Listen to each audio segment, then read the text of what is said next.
Stay. Hello, Discover Kids. Missing you. Hope you're having a great week. This week we're doing week 6 of Amazonia, and in it we're learning about Moses and the Israelites. Let me introduce to you Moses.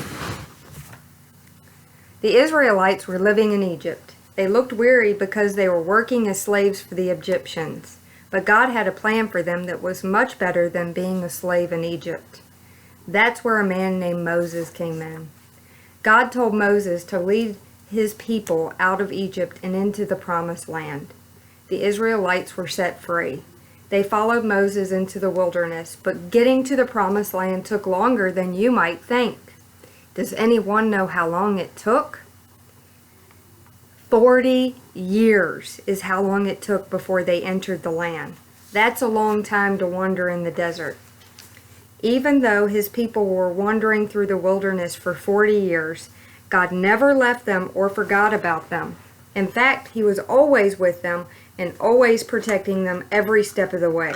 God protected them by knowing what they needed and by providing for them. When they were hungry, manna fell from the sky to eat.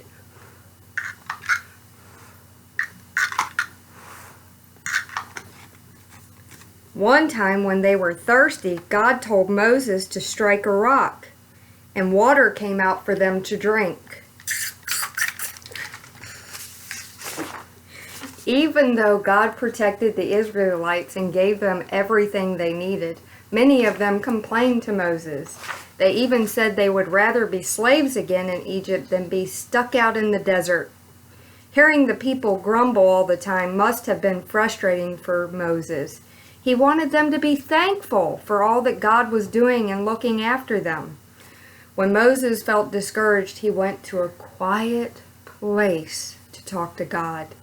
One time when he prayed, he asked to see God face to face. But that was impossible because God is so powerful that no one can see his face and stay alive. But God still wanted him to lead the people. So to protect Moses, God would have to pass by him without Moses being able to see his power and glory. So God told Moses to stand on a rock, and as God passed by, he protected him by covering him with his hands. When God had passed by, he removed his hand. Then Moses could see God's back, but not his face. God went in front of Moses, protecting him and the Israelites for the entire journey. Thank you, Moses. Discover Kids, next week we'll have week 7 of Amazonia. I hope you enjoyed our Moses, and I hope you have a great week, and we love you.